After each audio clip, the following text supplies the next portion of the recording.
Auburn coach Bruce Pearl. How you doing today, Coach? Doing great. Great to be back with you guys. It's been a while, and we got history. Yeah. Well, what's the history? Jim Nance?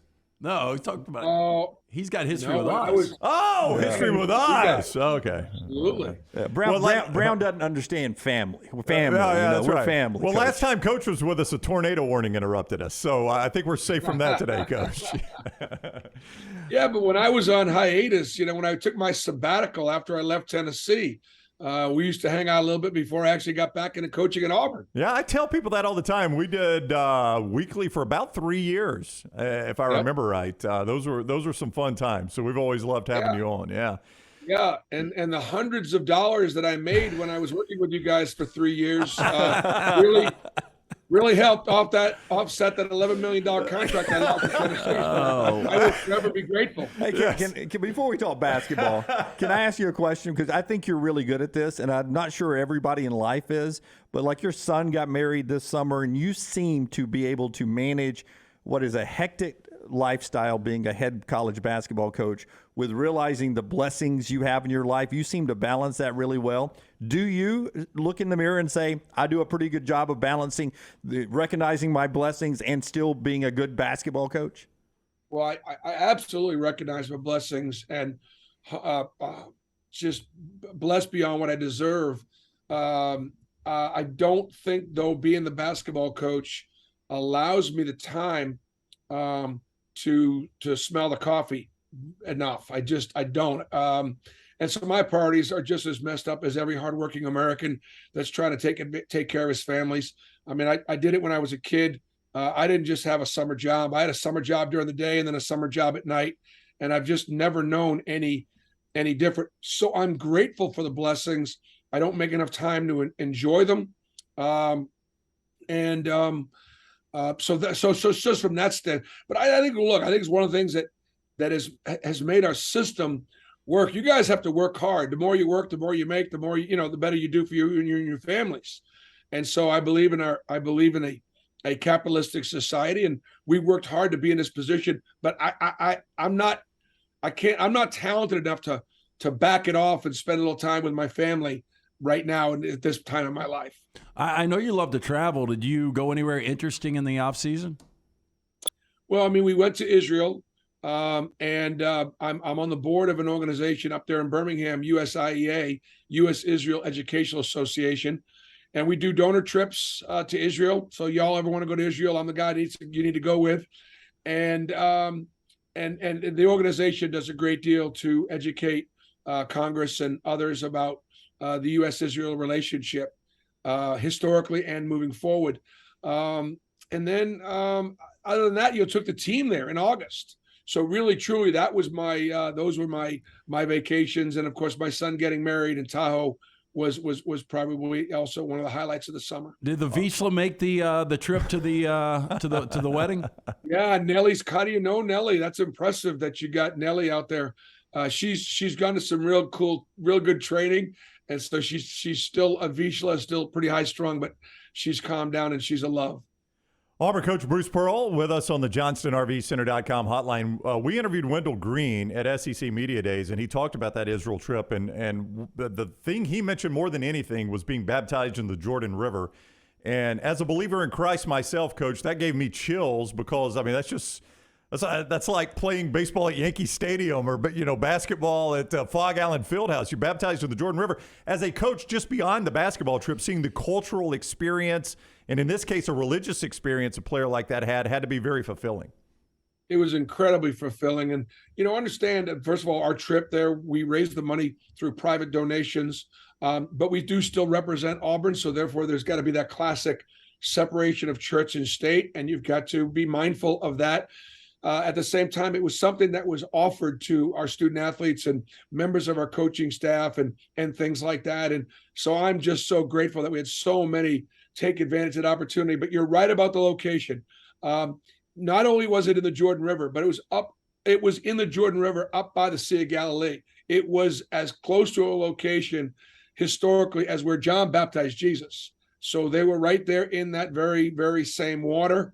And I can't imagine a better place to give yourself to the Lord better than right there at that time. So it did have great impact on our student athletes. Bruce Pearl is with us here on the next round, and Auburn basketball season is here.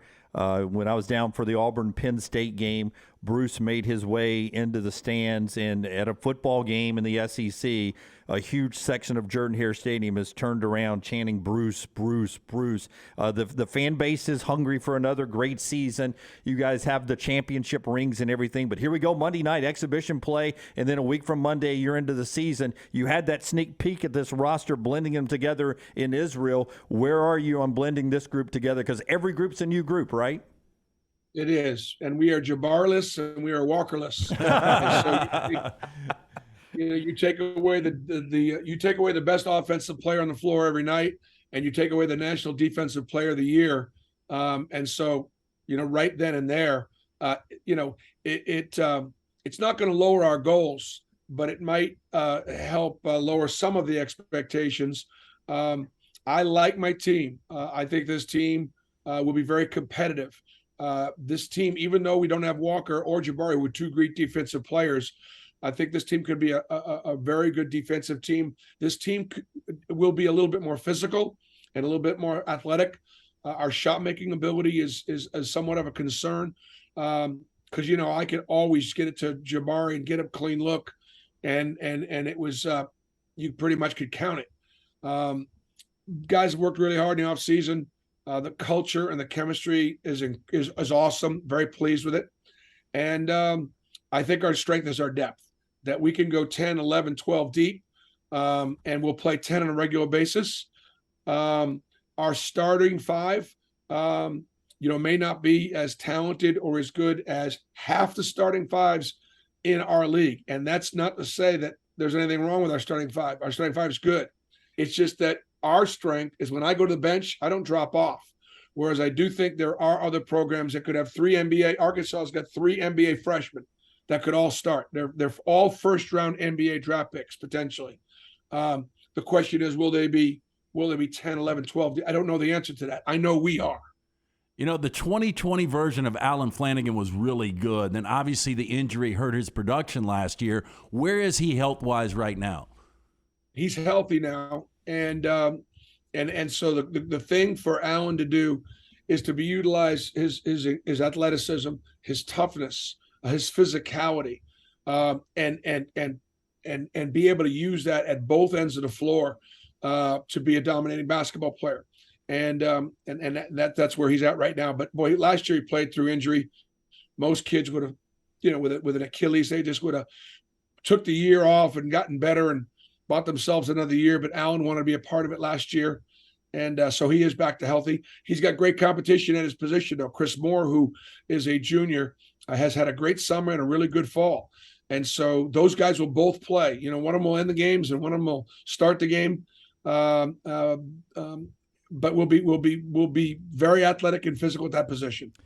Coach, before you go, I do want to ask you a recruiting question because you mentioned Jabari, you mentioned Walker. When you're able to put guys in the NBA the way you have, and lottery guys, lottery level guys, how does that impact the recruiting trail for you? Because I know in football we talk a lot about, Nick Saban or Brian Harsin or whoever's selling guys, I'll get you to the NFL. How does it impact in college basketball? Well, you know what, I love the terminology because it does give me an opportunity to do a little bit of teaching in a sense that I've never bought the fact that Nick Saban got anybody to the NFL or that John Calipari got anybody to the NBA or I don't get him to the NBA. These guys are we can put them in positions to be successful. We can train them, but it's really up to them. They're the ones that do it. So I think coaches get too much credit when they get there. And I appreciate you giving us the credit. I do. Don't misunderstand. But I think it's so important that people understand a lot of these kids are talented, but golly, you just can't believe how hard they work. You can't believe how hard they train. You can't believe the discipline they got in their life at a young age to take advantage of the talent, and they get there. They're the ones that get there. It matters in recruiting. But it doesn't matter as much as I think it should. Because I think winning championships, graduating players, having guys develop to go play pro are three of the benchmarks. But one of the biggest benchmark right now is the relationship. I'm not trying to date my recruits. I'm not trying to marry them, and I'm not trying to date them, and I'm trying to coach them. And so the relationship that I try to have with my recruits is it's a father, son, and or coach player relationship. And so sometimes in recruiting, guys they want me to get close. I'm not trying to be their best friend. I'm trying to be their coach. And then obviously the NIL is a big factor right now as we move forward. My rosters at Auburn have been built based on exactly what you said. Come to Auburn, win championships, develop to be a pro, graduate, have a part of this Auburn family experience. That was then. And, of course, this is now. All right, he is Auburn coach Bruce Pearl. The next important dates, November 2nd, next Wednesday, UAH at Neville Arena. And then the following Monday, the 7th, George Mason opens the regular season, 7 o'clock there at Neville Arena as well in Auburn. Coach, thank you so much for the time. Always great catching up. Ready or not, here it comes. Great to be with you guys this morning. All right, take care. That is Auburn coach Bruce Pearl with us on the JohnstonRVCenter.com hotline.